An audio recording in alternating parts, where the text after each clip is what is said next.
오늘의 사연 시작합니다. 안녕하세요. 저는 얼마 전까지 직장 없이 집에서만 지내다가 얼마 전부터는 오토바이로 배달을 하며 지내게 된 30대 남자입니다. 저에게는 사실 대인기피증이라는 병이 있습니다. 평범한 남들에게는 아무것도 아닌 것처럼 느껴지는 것들이 저에게는 너무 괴롭고 고난의 연속인 상황들이 많았어서 친구들과의 관계도 사회생활도 막막하기만 하더라고요. 그래서 같이 살고 있는 부모님에게는 너무 죄송하지만 30이 넘은 나이까지에도 번번한 직장 없이 밥만 축내고 있었습니다. 저희 집은 풍족하지는 않지만 60대의 연세에도 직장을 다니시며 늘 일을 하고 계신 부모님 덕분에 제가 여태까지 버틸 수 있었던 것 같습니다. 제 부모님은 저에게 직장을 구해보라고는 하셨지만 쓴소리는 하지 못하시고 그저 안타까워만 하셨습니다. 그래도 전문 대학까지 졸업한 아들인데 직장에 가기만 하면 적응을 하지 못하고 스트레스로 위장병에 아니면 사람들과의 트러블로 바로 그만두게 되었고 한 살 한 살 더 먹을수록 사람들이 싫어지게 되고 스스로 멀어지게 되었습니다. 그러던 어느 날 어느 때처럼 집에서 컴퓨터를 켜고 컵라면과 함께 게임을 하고 있었습니다. 게임을 다 하고 나서 연예 뉴스를 보려고 인터넷을 켰는데 재미있는 구인 광고가 있었습니다. 평소에는 그런 사이트에 들어가지도 않았었는데 너무 재밌어 보이는 광고가 눈에 띄어서 저도 모르게 클릭을 했습니다. 광고를 재밌게 보고 나서 그 구인 광고 사이트에서 나오려는데 수많은 구인 광고와 함께 구직 활동에 나서려는 많은 이들의 프로필이 보였습니다. 개인 정보라서 정보를 볼 수는 없었지만 많은 사람들이 올린 것을 보고 모두가 열심히 일을 구하고 있고 다들 열정이 넘치는구나 하고 느꼈습니다. 그치만 저는 예전에 다니던 회사처럼 사람들이 많은 곳과 업무적으로 스트레스 받는 곳에 다시 들어갈 엄두는 생기지 않았기에 사이트에 들어온 김에 알바 나온 곳이 있나 클릭했습니다. 그랬는데 요새 음식점이 늘어나고 사람들이 배달을 많이 해서 그런지 배달기사를 많이 뽑는 게 보였습니다. 저는 집에서 엄마가 출근 전에 해놓고 가신 밑반찬이나 아니면 라면을 주로 먹고 시켜 먹는 일이 별로 없었어서 이렇게나 많은 음식점들이 생겼는지 몰랐었습니다. 그리고 경기가 어려운 것은 가끔 뉴스를 보거나 인터넷 포털 사이트에서 사람들의 댓글을 보고는 알았는데 사람들이 이렇게 자주 배달을 시켜 먹는지도 새삼 몰랐습니다. 하긴 어쩌다 밖에 나가면 오토바이가 많다는 것은 느꼈었긴 합니다. 광고에 배달기사를 많이 뽑고 생각보다 페이도 많이 주는 것을 보았습니다. 저는 오토바이는 탈 수 있었고 어차피 사람 상대도 거의 하지 않기에 이 일이 괜찮게 느껴졌습니다. 또 헬멧을 거의 쓰고 다니니까 대인기피증이 평소 있었던 저에게 그렇게 어렵지 않게 느껴졌습니다. 저는 용기를 내어서 업체에 전화를 걸었고 면접과 함께 배달기사로 일할 수 있게 되었습니다. 처음에는 고객분들에게 인사를 하는 게 어색하고 내키지도 않았었는데 많이 배달을 하다 보니 저도 적응이 되어갔는지 목소리도 점점 씩씩해지고 사람들과 인사 나누는 것도 거리낌이 없어졌습니다. 그리고 여태까지 특별히 이상한 고객이나 진상을 부리는 듯한 사람들도 없었기에 저는 괜찮은 직업이라 생각하며 열심히 일하고 있었습니다. 어느 날이었습니다. 평소와 같이 배달이 들어와서 운전을 하고 한 빌라에 도착했습니다. 3층이었는데 그 빌라에는 엘리베이터가 없었기에 음식을 들고 집까지 갔어야 했습니다. 배달 예정인 303호 앞에 도착을 했고 배를 누르려는데 안내 사항을 보니 문 앞에 놓고 가달라고 메모가 되어 있더라고요. 그래서 벨만 누르고 돌아서는데 303호에서 바로 문이 열렸습니다. 내려가는 도중에 저도 모르게 눈이 마주쳤는데 20대로 보이는 한 여성분이었습니다. 순간 맛있게 드세요 하고 돌아서서 가려는데 그 여자를 다시 보니 보일랑말랑하는 트레이닝 바지 위에는 얇은 나시티를 입었는데 상체의 실루엣이 그대로 보이는 거였습니다. 저는 순간 눈을 어디다 둘지 몰라서 당황하다가 아무렇지 않게 계단을 내려왔습니다. 굉장히 예쁘고 귀여운 외모였는데 생각보다 있는 볼륨이 눈에 띄더라고요. 그 여자는 아무렇지 않게 음식을 들고 집으로 들어가던데 집에 혼자 있으니 그럴 수도 있겠다 싶어 그래서 문 앞에 놓고 가라고 한 것 같은데 다음에 또 그런 배달이 들어오면 빨리 건물을 나가자고 생각했었습니다. 그리고 며칠 뒤 그날도 평소 때와 같이 여기저기 주문이 들어온 곳에 배달을 해가며 시간을 보내고 있었습니다. 오토바이 운전을 많이 하다 보니 위험한 순간도 있었지만 하다 보니 방어 운전도 늘어나게 되고 돈을 벌려고 시간에 쫓기지 않으려 애쓰곤 했습니다. 그렇게 운전과 배달에 익숙해질 때였습니다. 얼마 전 문 앞에 놓고 가라던 여자 고객의 빌라로 주문이 들어왔고 다시 보니 303호 저번에 보았던 그 여자의 집이었습니다. 이번에도 메모에는 문 앞에 놓고 가시라고 써 있었습니다. 그래서 저는 도착 후 벨을 누른 후 음식을 문 앞에 두고 얼른 내려가려고 몸을 돌아섰습니다. 그런데 이번에는 음식을 내려놓자마자 문이 열렸습니다. 그래서 이번에도 그녀와 눈이 마주쳤는데 정말이지 깜짝 놀랐습니다. 글쎄 그 여자가 슬립을 입고 있더라고요. 그러고선 저에게 안녕하세요. 저번에 배달해주신 기사님이시네요. 항상 고맙습니다. 하고 눈웃음을 치더라고요. 저도 안녕하세요 하고 인사를 하고 그만 돌아서려는데 갑자기 그녀가 제 팔을 잡았습니다. 제가 너무 속상한 일이 있어서 밥을 혼자 먹기가 싫은데 같이 먹어주실 수 있어요? 잠깐이면 돼요. 네? 안 될까요? 하면서 애교 있는 말투로 말을 했습니다. 대인 기피증과 사회와 단절된 생활을 하면서 여자친구를 사귈 수도 없었고 늘 외톨이 같았던 저에게 그렇게 나긋나긋한 미소로 다가오는 여자를 보고 저는 온 세상이 환해지는 기분을 느꼈습니다. 그래서 고민할 틈도 없이 그 여자의 집으로 들어갔습니다. 그녀는 거실 테이블에 음식을 놓더니 비닐을 하나씩 뜯기 시작했습니다. 혼자 있는데 오늘은 짬뽕과 짜장 2인분을 시킨 겁니다. 혼자서 2인분을 먹기에는 많은 것 같은데 미리 알고 시킨 것 마냥 2인분이더라고요. 그러더니 저에게 식사 안 했으면 같이 먹자고 그랬습니다. 저는 배가 그닥 고프지 않았는데 짬뽕 냄새를 맡아서 그런지 그녀의 행동에 긴장을 많이 해서 그런지 에너지 소비가 되었는지 배가 고파졌습니다. 그래서 짬뽕을 먹겠다고 하고 말없이 그녀와 식사를 같이 하게 되었습니다. 이름도 모르는 그녀와 예상치 못한 식사 자리라서 그랬을까요? 제가 먹은 짬뽕은 정말 맛있었습니다. 먹고 있는 내내 슬립 사이로 비친 그녀의 옷이 눈에 걸슬려서 긴장이 되고 심장이 두근거리더라고요. 저번에 나시티에 보였을 때보다 더 잘 보이는데 너무 예뻤습니다. 그래서 얼굴도 붉어지고 자꾸만 신경이 쓰였습니다. 저는 그녀에게 제 모습을 들킬 것 같아 헬멧을 살짝 들어서 얼굴을 가리고 있었습니다. 그런데 잠시 뒤 그녀가 헬멧을 집어 던지는 겁니다. 잘생겼네요. 어리고 귀엽고 이쁜 그녀가 왜 나 같은 남자에게 그랬을까요? 저는 민망해서 헛기침을 했습니다. 어쩔 줄 몰라 가만히 있는데 오히려 그녀가 적극적으로 저에게 다가왔습니다. 저는 여자와의 이렇게 가까이 있는 것도 처음이었고 단둘이 밥을 먹는 것도 처음이어서 무지 긴장을 했습니다.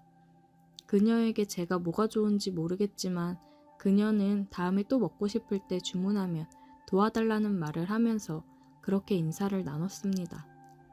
그 후 저는 그녀가 살고 있는 빌라에 주문이 들어오는지 매번 확인하는 버릇이 생겼습니다. 얼마 지나지 않아 그녀가 배달한 곳에 또 갈 수 있게 되었고 저는 또 그녀와 진한 사랑을 나눌 수 있게 되었습니다.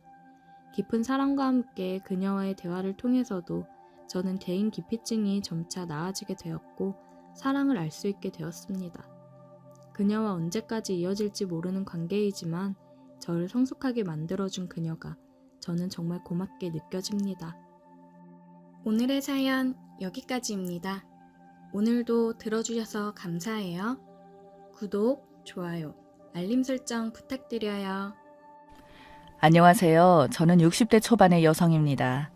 세상에는 참 많은 사연을 가진 사람들이 많더군요. 누군가에게 위로받고 싶어서 이곳저곳을 기웃거리다가 어쩌면 저보다 더 슬픈 사연들도 많아서 제 이야기를 용기 내어 시작해봅니다. 저는 20대 초반에 결혼을 했어요. 지금 생각해보면 그 당시 저도 참 일찍 결혼을 했네요. 제 나이 21살의 남편을 만나서 집안에서는 제가 팔리다시피 결혼을 했습니다.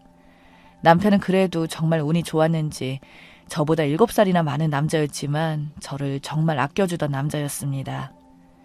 연애 후 결혼이 아니라 집안에서 억지로 밀어붙이다시피 하게 된 결혼임에도 불구하고 남편은 항상 저를 먼저 생각하며 그 당시 먹고 살기 힘들어서 벌이가 넉넉하지 않았음에도 저한테 쓰는 돈은 하나도 아까워하지 않았어요.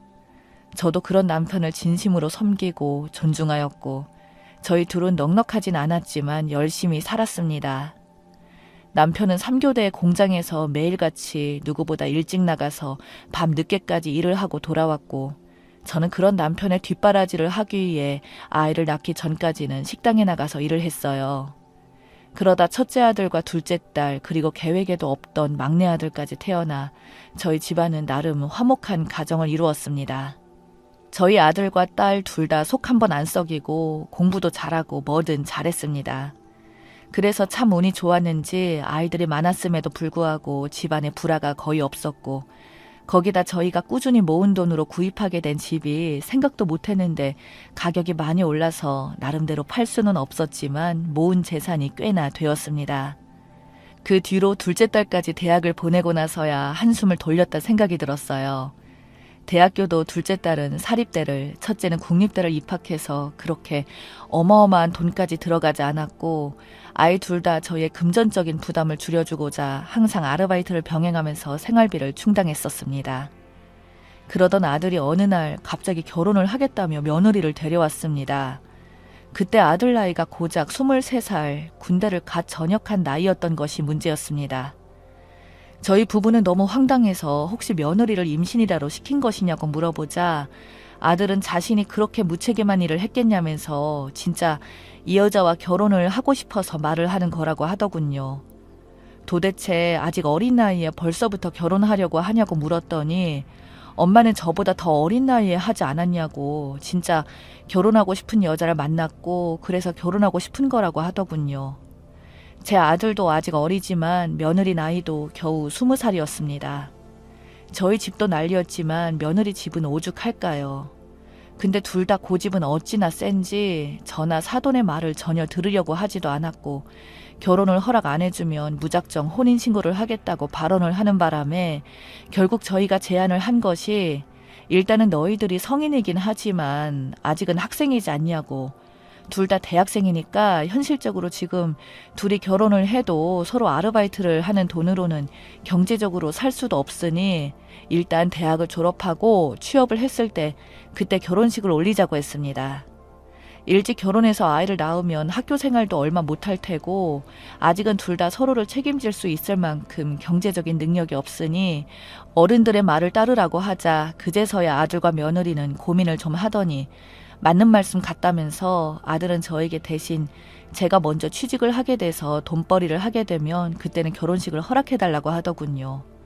부모님의 도움을 요구하는 것도 아니고 그냥 둘이 결혼해서 작은 원룸이라도 좋으니까 그렇게라도 결혼해서 시작하겠다고요. 저는 아들이 성인이 되어서 잠시 불장난 같은 감정 때문에 저러는 거라고 생각했지만 정말 졸업 후에 취직을 하고 결혼하면 그것 또한 나쁘지 않지 않을까라는 마음으로 지켜봤는데 그로부터 3년이 지나는 동안 며느리와 아들은 둘의 이야기가 장난이 아니었다는 것이 느껴지더군요. 실제로 며느리는 저희한테 인사 온 그날부터 며느리와 다를 바 없었습니다. 집안 행사도 찾아오고 명절이면 저희 집에 인사도 꼬박꼬박 하러 오더군요.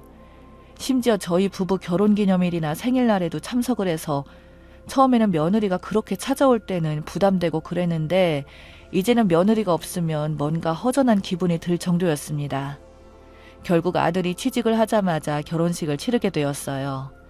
회사에서도 무슨 신입사원이 들어오자마자 결혼을 하냐며 화제가 될 정도라고 하더군요. 둘은 그렇게 원룸 단칸방에서라도 시작을 한다고 했는데 어찌 부모된 마음에서 그러겠습니까? 남편과 저는 살던 집을 정리하고 신혼집과 혼수를 구매해줬어요. 저희는 그랬는데 사돈 쪽은 영 마음에 들지 않았나 봅니다. 아무것도 모르는 순진한 아이를 꼬셔서 결혼을 한다는 식으로 말도 하고 결혼 초기부터 사돈이랑은 잘 맞지 않았어요. 그러다 보니 저희가 더 무리해서 아들이 결혼하는데 해준 것도 컸고 그렇게 큰애를 잘 단돌이 했다고 생각할 무렵 제 인생이 모두 무너지게 되는 일이 있었습니다. 바로 남편이 어느 날 운전을 하다가 큰 교통사고를 내서 세상을 떠나버렸어요.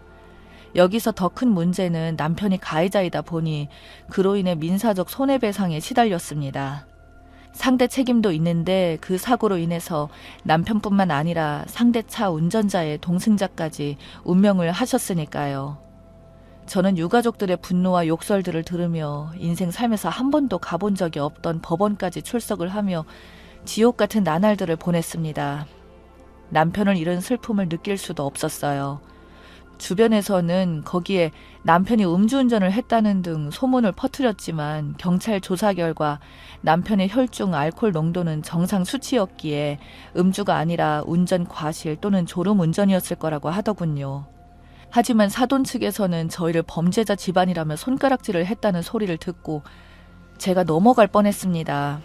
며느리는 항상 죄송스럽다고 남편이 그런 대우를 처가에서 받으니 처가에는 드나들지 않다시피 한다고 자기도 부모님들을 아무리 설득해 보려 해도 사이만 더 나빠지고 어머님께도 피해를 끼치는 것 같다며 저에게 사과를 하는 거 보니 며느리가 대체 무슨 죄인가 싶더군요.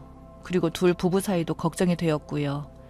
아들은 그나마 먹고 사는데 지장이 없었던 저희 집안이 갑자기 자신의 결혼식에 이어 아버지 교통사고로 인해서 집안이 확 기울어지게 되어 제가 다시 식당 일을 시작하자 어느 날 아들이 저를 찾아와서 사업을 하겠다고 말을 하더군요. 평생 회사만 잘 다니던 네가 무슨 사업이냐고 말을 하니 아들은 저에게 말하기를 우리 집이 처가에 무시를 당하는 이유가 사실은 돈 때문이라고, 장모님 말로는 어릴 적부터 아내를 좋게 본 부잣집 아들이 있었다는 등 그런 장모님의 헛소리를 들을 때마다 자기도 천불이 올라왔다며, 그렇다고 지금 회사를 다니면서 돈을 모아봐야 평생을 가도 자기 아내와 아이 키우면서 성공하기는 힘들 것 같고 이제는 엄마마저 이렇게 일하는 모습을 자기는 도저히 못 지켜보겠다며, 그러니 자기가 사업을 해서 집안을 한번 일으켜 세워보겠다고 하더군요. 저 그리고 며느리 아들의 동생들까지 싹 다 아들을 말렸으나 결국 잘 다니고 있던 그 큰 대기업을 아들은 때려치우고 나와서 작은 사무실을 다니는 대학 동창 친구와 둘이서 사업을 시작하더군요.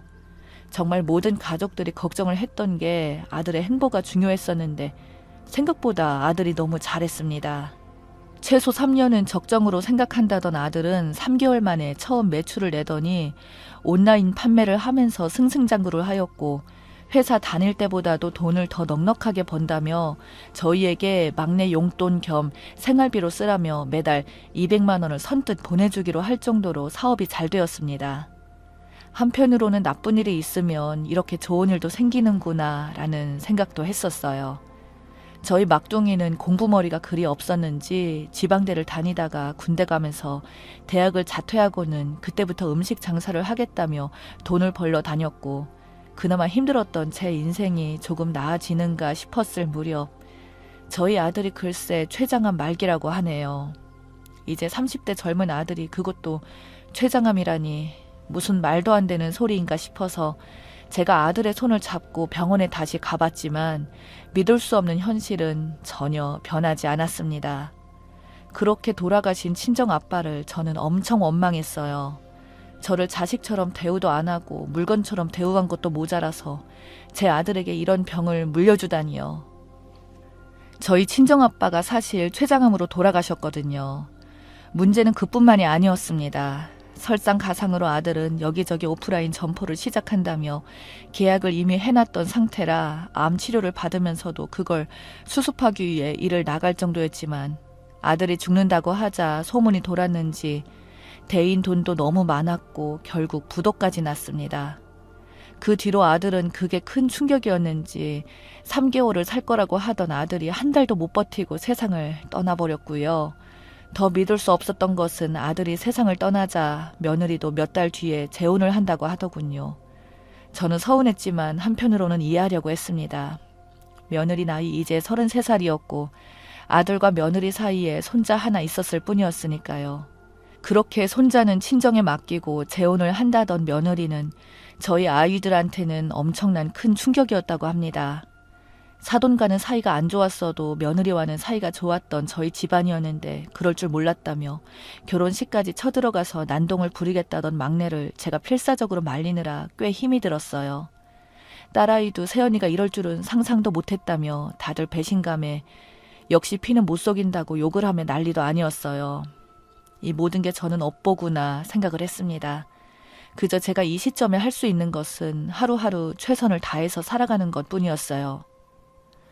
제가 전생에 무슨 큰 죄를 지었길래 이렇게 남편을 먼저 보내고 이제 제 아들마저 먼저 보냈는지 한평생 저는 열심히 일한 것밖에 없었는데 너무나도 3년이라는 시간 동안 마음속에 파도가 잦아들 무렵 어느 날 저에게 며느리가 찾아왔더군요. 며느리는 저를 보자마자 울면서 죄송하다는 말만 되풀이하며 펑펑 우는 겁니다. 저는 며느리에게 괜찮다고 굳이 잊어버린 인연을 다시 이으려고 왔냐고 물었더니 며느리는 저에게 통장 하나를 내밀더군요. 통장 안에는 무려 1억 원이나 되는 거금이 들어있었습니다. 저는 이게 뭐냐고 물었더니 며느리 입에서 나온 말들은 정말 충격적이었어요. 자신의 결혼 상대가 사실은 아들의 동업자였다는 겁니다. 아들은 대학 동기와 같이 사업을 시작했고 사업이 어느 정도 성장하자 둘이 잘 맞지 않아서 결국 찢어지게 되었고 그 뒤로는 각자의 길에서 사업을 했는데 사실 대학 시절부터 아들 친구놈이 며느리를 좋아했다고 하네요. 아들이 시한부 인생을 살게 되면서 사업에만 몰두하자 그때부터 다시 연락이 와서 저희 며느리에게 재혼을 하자고 해서 선택하게 되었다고 합니다.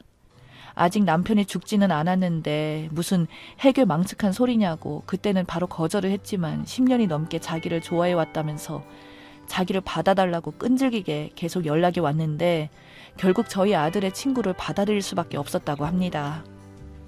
사실 아들의 사업이 무리한 확장을 하자 며느리가 자신의 명의로 대출을 꽤나 많이 받아서 남편에게 줬다는 겁니다.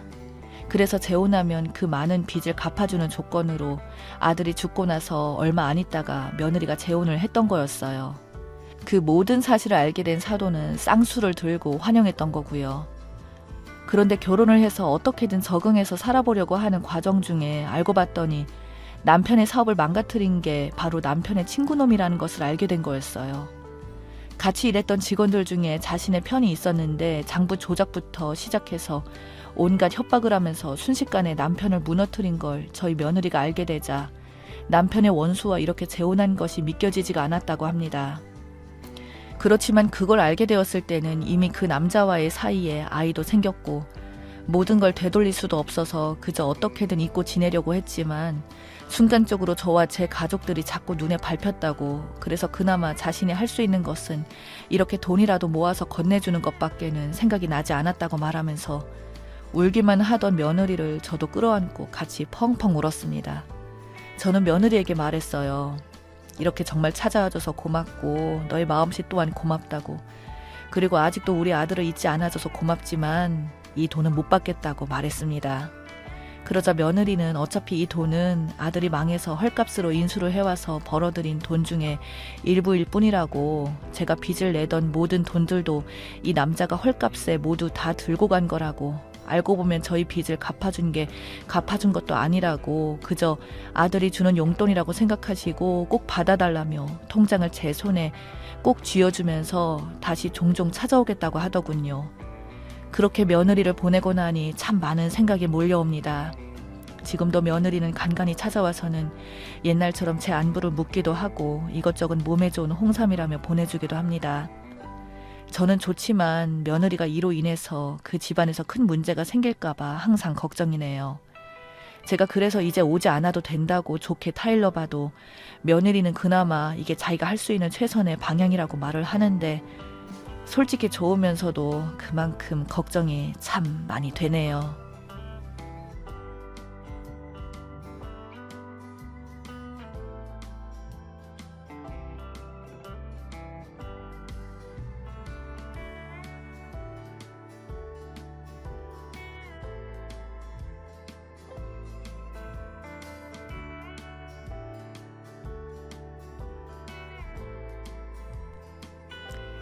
제가 어렸을 때부터 한 동네에서 친하게 지내던 집에 있었어요. 바로 건너편에 살고 있었던 치킨집인데요.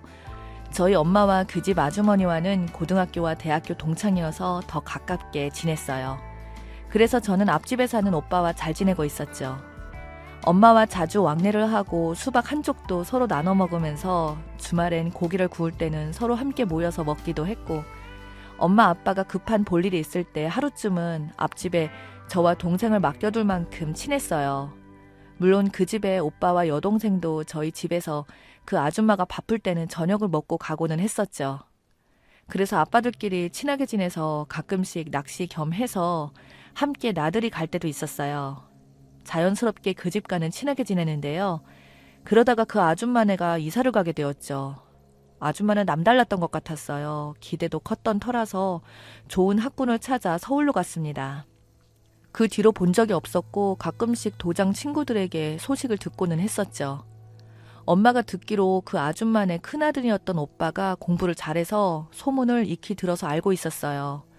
저는 엄마를 통해서 그 오빠의 소식을 들을 때마다 조금 설렜어요.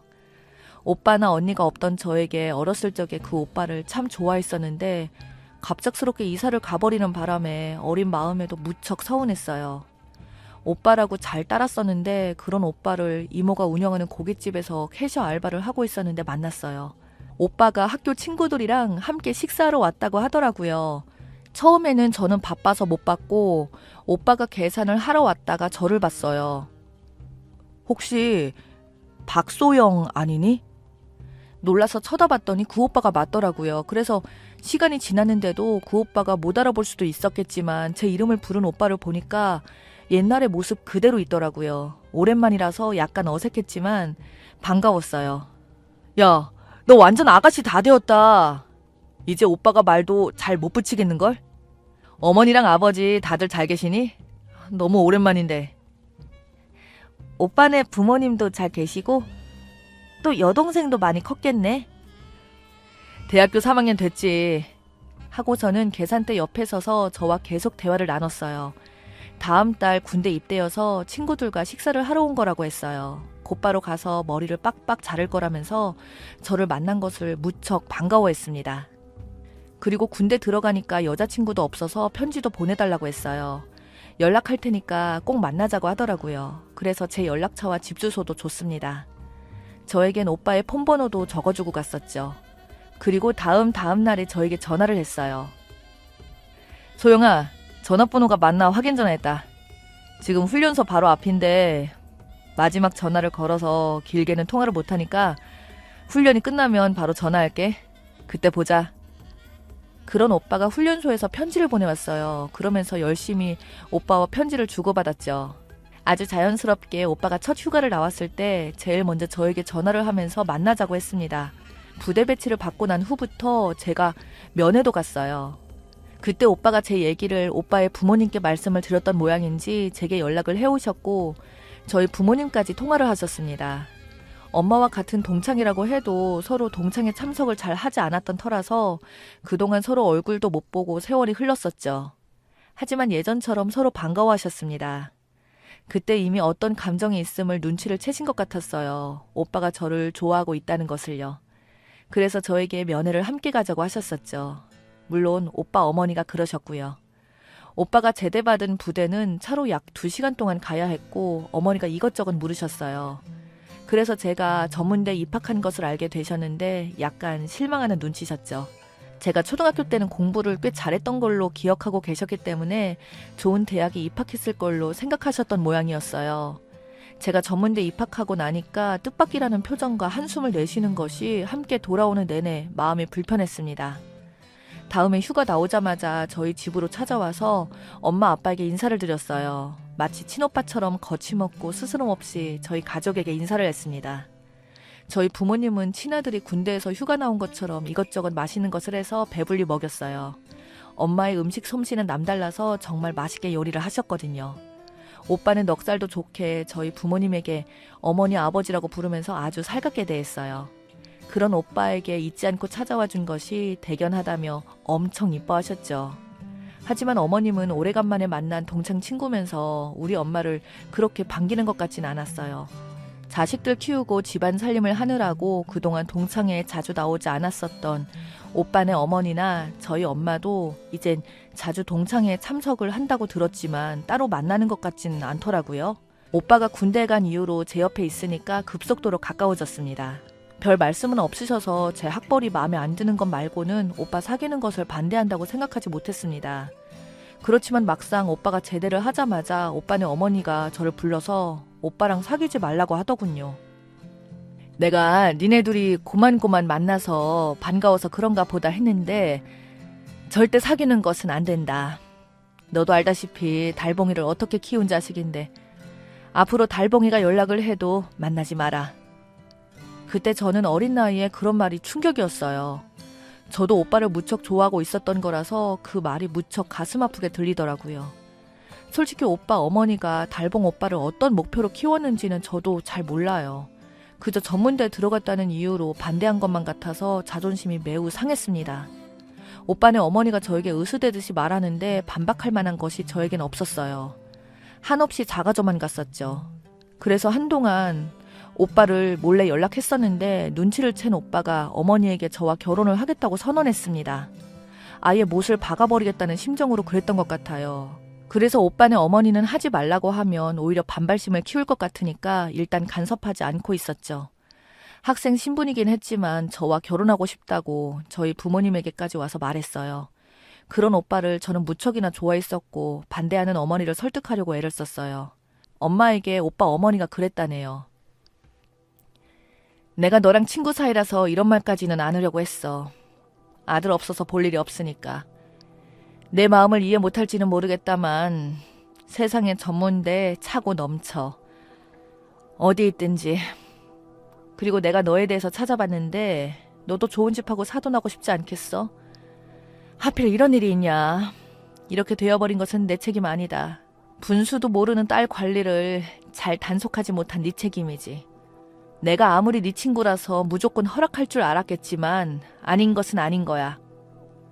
그래서 저희 엄마가 그러셨어요. 그래, 네 아들 참 잘났다. 나도 네가 이렇게 우리 딸이 전문대 다닌다고 괄시하고 무시하는 것을 보면서 네 아들과 결혼하라고 하지 않아. 네 아들이 결혼한다고 찾아와서 말한 것뿐이야. 엄마도 무척 자존심이 상해서 한마디 더 해주고 절언을 하고 싶었지만 자식 일이라 어찌 될 수 없는 거라서 딸 가진 집안이 죄인이다 생각하고 참으셨다고 했습니다.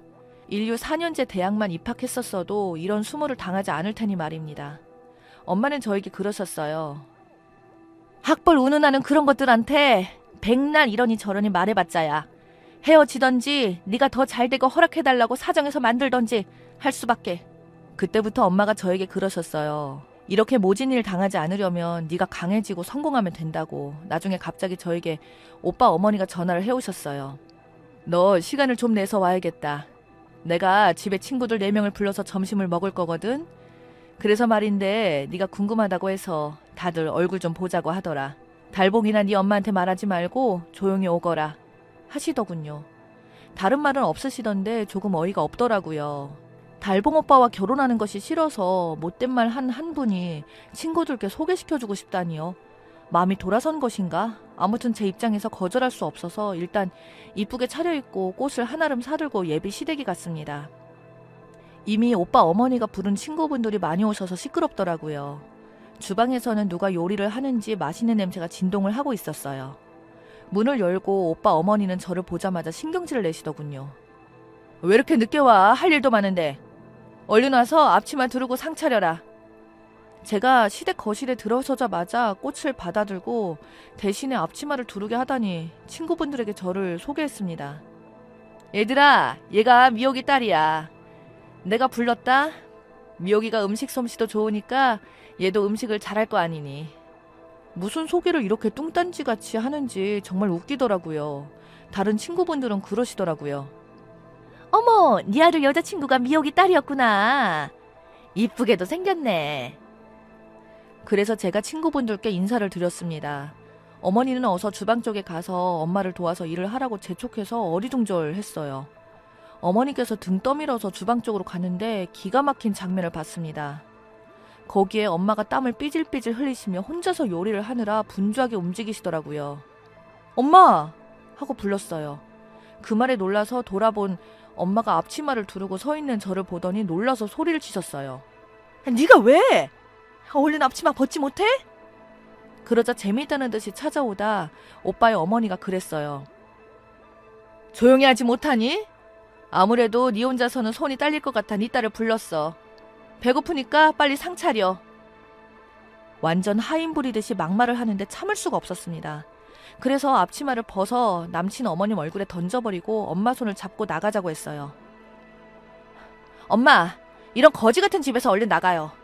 그러자 남친 엄마가 뭐? 거지 같은 집? 그래서 제가 그래요, 거지 같은 집. 우리 엄마 아줌마 하녀 아니에요. 일부러 그러신 것 같은데요. 당신 아들이랑 헤어질 테니까 걱정 말아요. 그리고 엄마가 해놓은 음식들을 다 들어서 밖으로 던져버렸어요. 그렇게 저희가 소리를 지르면서 머리채를 잡자 오빠 엄마를 휘두르자 나자빠진 모습이 시원했어요. 나자빠진 남친 엄마에게 엄마가 정신을 차리라고 냉수 한 접시를 가져다 부었어요. 감히 내가 키운 딸을 종처럼 부려먹으려고 불렀니? 누가 내 딸을 너한테 주는데? 이거나 처먹어! 하면서 엄마는 화가 머리끝까지 나서서 어떤 말씀도 듣지 않으셨어요. 그리고 제 손목을 잡고 나오셨죠. 나와서는 시원하게 한바탕 웃고 침을 뱉으셨어요. 저는 그렇게 달봉 오빠랑 곧바로 헤어졌습니다. 헤어진 게 아니라 마음 정리를 해버린 거죠. 화가 나지만 달봉 오빠는 아니었던 것 같습니다. 끈질기게 저를 찾아다녔지만 소용없는 일이었죠. 저는 곧 4년제 대학교에 편입을 해서 약대 진학 성공을 했습니다. 그때까지도 저를 쫓아다녔어요. 그러던 말던 저는 열심히 했습니다. 저희 부모님이 친아들처럼 대하던 달봉 오빠를 힘들게 찾아와서 타일러 보내고는 했지만 모진 말로 막 대하지는 못했어요. 항상 내 주변에서 맴돌기만 할 뿐이었고 최근 마음이 돌아서기를 기다린다고 했었지만 저는 신경 쓰지도 않았어요. 그러다가 제가 선배와 교제를 하고 결혼 말이 오고 가게 되자 그때서야 주제 파악이 되었는지 제 근처에서 사라졌습니다. 엄마가 동창회에 나가서 청첩장을 돌렸다고 했어요. 거기에는 달봉 오빠의 엄마 모습도 살짝 보였는데 청첩장을 받고 눈이 돌아가더군요.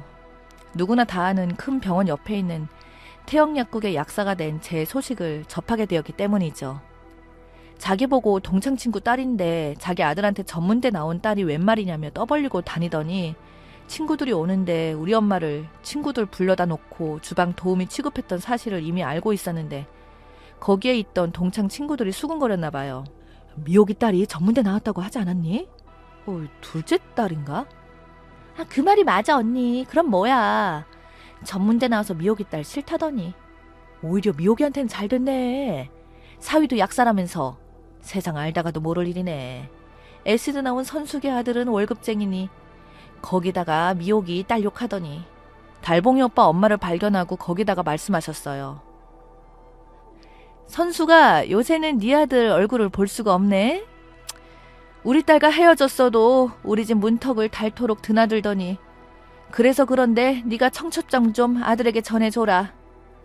그러자 아무 말 안 하고 그냥 나가더랍니다. 그런 달봉 오빠의 소식을 전해들을 수 없었다고 했어요. 틀림없이 결혼했다면 청첩장을 친한 동창들에게 돌렸을 텐데 말입니다. 저는 두 아들을 잘 낳고 잘 살고 있는데 아직 결혼 말을 들어본 적이 없어요. 그러다가 뜬금없이 내가 좋아하는 네베카 꽃과 함께 조그만 쪽지 전달을 받았어요. 그날은 제 생일이었어요. 옆에 있던 남편이 이벤트로 보냈나 싶었는데 아니더라고요. 거기에는 이렇게 쓰여져 있었어요. 행복하게 사는 모습이 보기 좋아. 이제 우리나라를 떠날 거다. 다시 돌아오지 않을 거야. 생일 축하해. 누가 보냈다는 언급도 없어서 혹시나 달봉 오빠 아닌가 생각했었습니다. 마음속으로 어디서든 잘 살기를 바라겠습니다.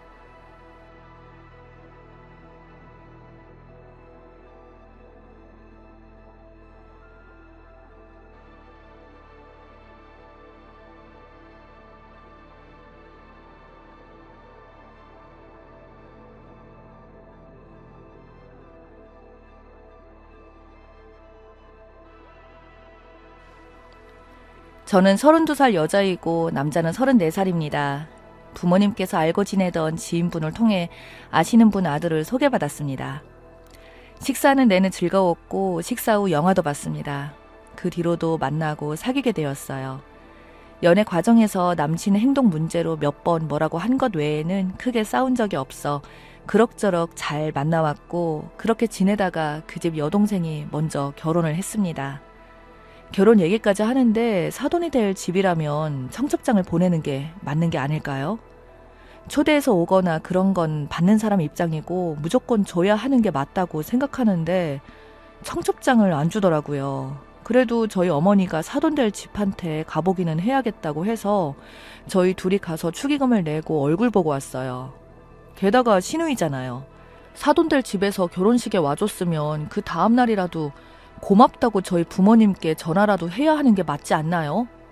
저한테는 예비 시어머니라 감히 카톡으로 어머님한테 고맙다고 전해드려라 이렇게 보내고 끝이더라고요. 무슨 이런 경우가 있지? 결혼 전부터 저희 집을 무시하나 싶기도 하고 부모님도 상당히 불쾌하셨어요. 그래도 사람마다 부담이라고 생각하는 기준이 다를 수도 있겠다 싶어서 넘겼습니다. 우리 가족이 부담이 될까봐 배려한 것일 수도 있으니까요. 그러다 상견례를 하게 되었죠. 본래는 본인들과 부모님들 이렇게 보는 게 어떻겠냐고 했는데 남자 쪽 아버님이 가족 전체가 다 같이 보는 게 좋겠다고 해서 전체 다 같이 보기로 했습니다. 남친 쪽은 저희 아버지, 어머니, 여동생 남편 이렇게 나왔고 저희 집은 저, 아빠, 엄마, 남동생 4명 나갔어요. 상견례의 기본 옷차림은 뭔가요?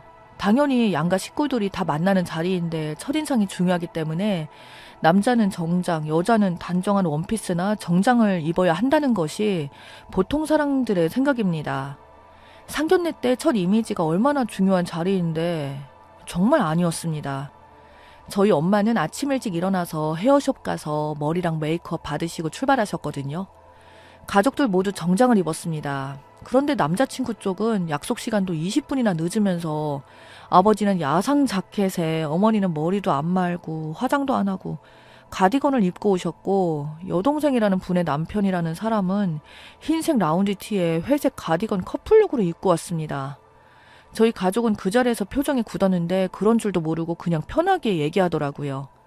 신혼집 문제는 저와 남친이 모아둔 돈에 저희 집에서 1억, 남친 집에서 4천 이렇게 보태주시기로 먼저 얘기가 되어 있는 상태였어요. 예전에는 더 잘 살았는데 지금이 사정이 좀 어렵다면서요. 그래서 저희 엄마 아빠가 딸내미 더 이뻐해달라고 이해하셨고 그런 돈 문제는 더 이상 예민한 이야기니 꺼내지 않는 상태였습니다. 원래는 상견례 자리에서 말을 아껴야 하고 할 이야기는 적당히 해야죠. 그런데 예비 시어머니 되는 분이 자꾸 저희 엄마한테 예물은 어떤 것을 원하고 무엇을 원하냐고 노골적으로 3번을 물어보더라고요. 원한다고 이야기하면 다 해줄 건가요? 기분이 나쁜 상태에서 상견례가 끝났어요. 제가 부모님한테 잘 얘기해서 잘 풀었지만 저 역시 좀 그렇기는 하더라고요. 그런데 그 집은 그런 기본적인 것들을 몰랐어요. 상견례 후에 제가 남친에게 물었습니다. 어머니와 동생 부부는 그렇게 입고 상견례 자리에 나오냐고 아버님이 선택해서 입은 거냐고 물었더니 그 전날 비싸게 주고 산 거라 잘 어울려서 입고 나간 거라고요. 이게 뭐지? 라는 생각이 들었습니다. 그때 남자친구가 사람 하나는 괜찮다고 생각했기에 어찌저찌 결혼 날짜를 정했고 그에 맞게 예식장이며 신혼여행 스드메 전부 준비하고 있었어요. 한 번 터진 양가 어머님들 한복을 고르러 가는 날이었는데 한복집에 친하지 않은 관계인 사돈끼리 같이 가면 별로 좋지 않다는 말을 들어서 얼굴 한번 보신 분들인데 얼마나 친하겠습니까? 그래서 따로 모시고 갈 예정이었어요. 예비 시어머님이 이상한 고집을 부리기 시작하는데 한복을 꼭 우리 친정 엄마랑 같이 대여하시겠다고 하는 거예요. 그래서 저희가 너무 튀지만 않으면 굳이 맞추지 않아도 된다고 설명을 드렸어요. 그래도 계속 같이 가야 한다고 하셔서 시간을 맞춰서 한복집을 예약하고 만났습니다. 한복을 고르고 있는데 갑자기 사돈, 내가 딸 시집 보낼 때 분홍 치마를 못 입어봤는데 우리 아예 똑같이 흰 저고리에 분홍 치마 입는 것이 어때요?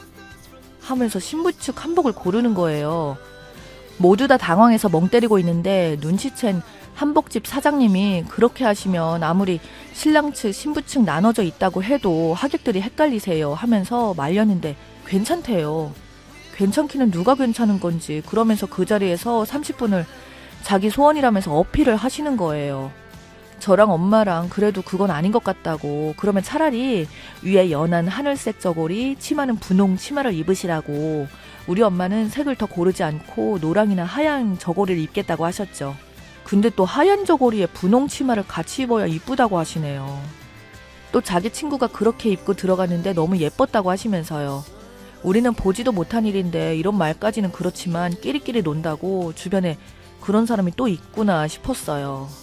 게다가 한복집에서 구매 말고 대여하는 건 한 벌씩밖에 없어서 같이 입을 수도 없었고요. 계속 마음에 드는 것이 없다며 너무 촌스럽다고 하면서 태클을 걸더니 한복집에는